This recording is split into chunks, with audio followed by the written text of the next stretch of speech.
In this last model of the semester, problem 1 of chapter 15, we're going to look at a culminating experience. We're going to examine a problem that has a great spreadsheet model that optimizes a simulation model. So the setup of the question is as follows. A company is trying to figure out how to specify the seating configuration on their aircraft. This aircraft will fly once a day a certain route from Boston to Atlanta, Atlanta to Chicago, Chicago back to Boston. The aircraft has a total of 40 tourist rows.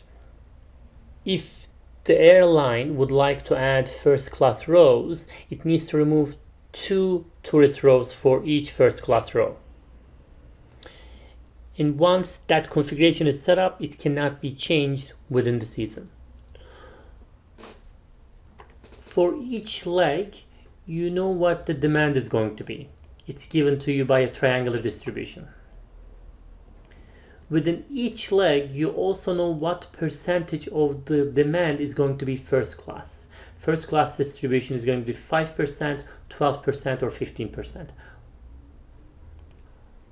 Also, you know the price of first class tickets for each leg, and you know the price of tourist class tickets for each leg. And finally, there's a fixed cost of running the plane every day. Given all the setup, what we would like to do is first find out what the expected profit per day is going to be if there are only 3 first class rows. And then we're going to look at what is actually the best configuration of partition between first class rows and tourist class rows. So let's create our model step by step. In step 1, I'll look at how many seats I have available on the plane. Now I know that there is 40 seats total that's given to me, and I know that once if I decide I'm going to have 3 rows, then that will give me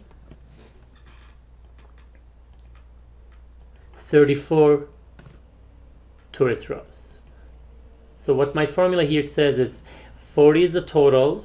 If you have 3 first class rows, each first class row is taking away 2 tourist class rows. So I have only 34 tourist class rows left. And I know that each first class row will accommodate 4 passengers, so I have 12 seats here, and each tourist class row will accommodate 6 passengers, so I have 204 passengers here. If I had no first class rows, then I'll have 40 tourist class rows, which means I'll be able to accommodate 240 passengers.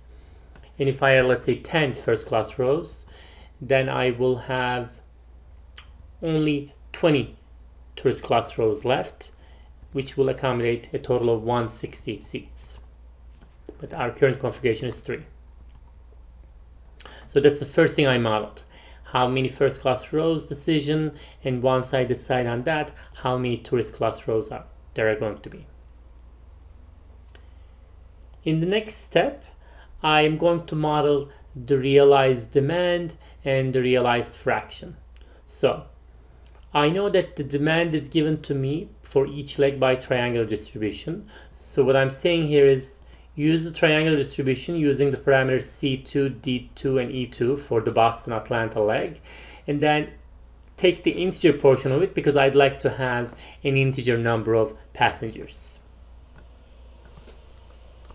And I repeat the same for Atlanta and Chicago, Atlanta to Chicago, and Chicago to Boston. Now for the realized fraction, I have the discrete function. So I go ahead and say discrete. And in the discrete function, the first part is which values the parameter is likely to take and with what weights. I have all that. I hit OK. And so, for example, in the given setup, the Atlanta-Chicago leg is going to have 194 passengers, and 15% of that is going to be first class. Now, given that I know how many passengers are there and how many of them are going to be first class, I can then figure out how many of them are going to be tourist class, and then given that I know how many seats are there on the plane with 3 rows, then I can figure out how much of the demand I've satisfied. So this is the realized demand, which I can divide into demand of first class and demand of tourist class. So here's how I do that. I take the realized demand and the realized fraction, I multiply these two and look at the integer portion of it. That gives me the demand for first class, and then the total demand minus the first class demand gives me the tourist class demand. Now this is the demand for first class, this is the demand for tourist class, but will I be able to satisfy it all? It depends on what I have available. Now if I have 3 rows of first class, I know that I have 12 seats in first class and 204 seats in the tourist class. So if you look at the Boston Atlanta leg here, I will not be able to satisfy all the first class demand, but I'll be able to satisfy all the tourist class demand. If you look at the actually in this particular case, that's true for all the legs. The first class demand will not be satisfied and the tourist class demand will always be satisfied. For example, in this particular example, let's look at this one. Here you will be able to satisfy both the first class and the tourist class demand. So based on the seats available and the demand that's realized, then you can actually decide how much of it you can satisfy. So that's what I do here. And my formula is the minimum of the value you generated for the demand compared to the number of seats available. This is for first class and this is for tourist class.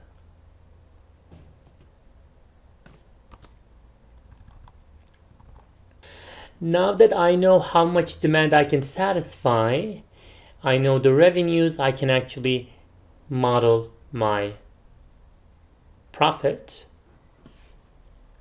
I can actually model the revenue first. So the revenue is how much demand I see in each leg in each class multiplied by how much money I charge for each leg in each class. That's my sum product here. And then if I want to find the profit, it's simply the revenue number minus the fixed cost. And then I can also add this function that shows me whether I'm going to break even or not based on the value in N22.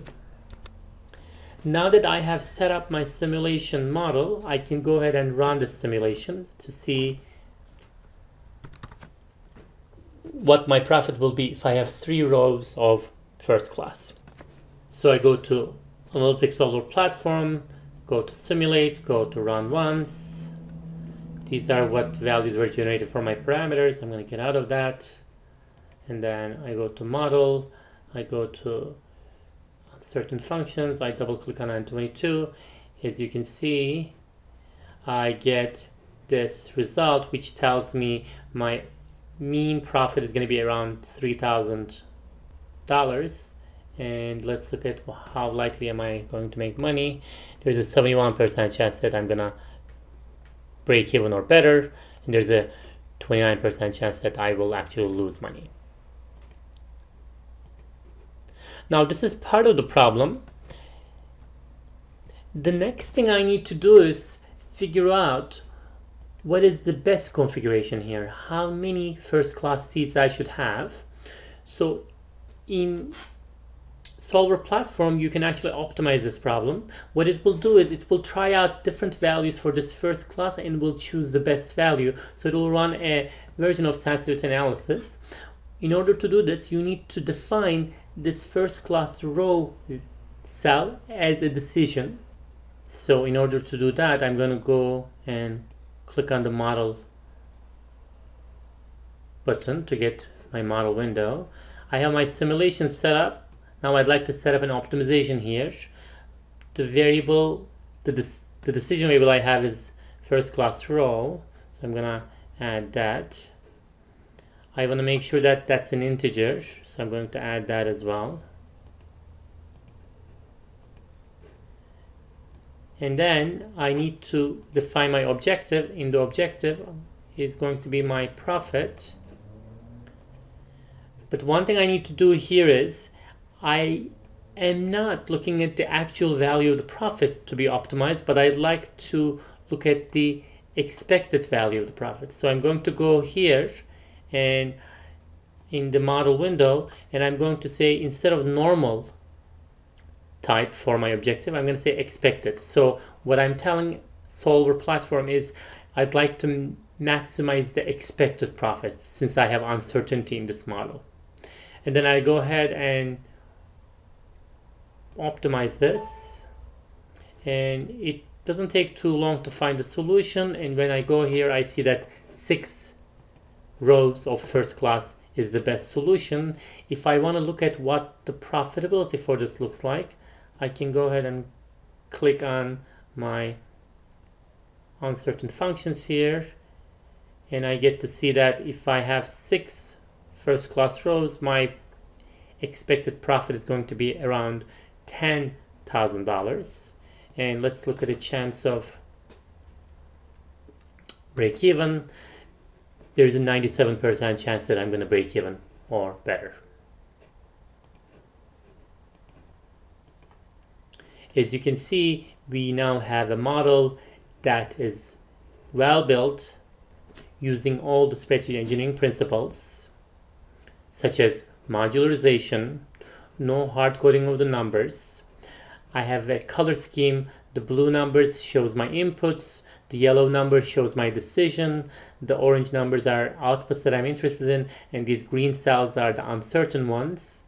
Everything is labeled perfectly, and I have run an optimization problem over a simulation model to get the best possible configuration for this airline model. That concludes our video for problem 1 in chapter 15. This is also the last video of the semester. Thank you for your time. I hope you enjoyed these videos, and see you in class.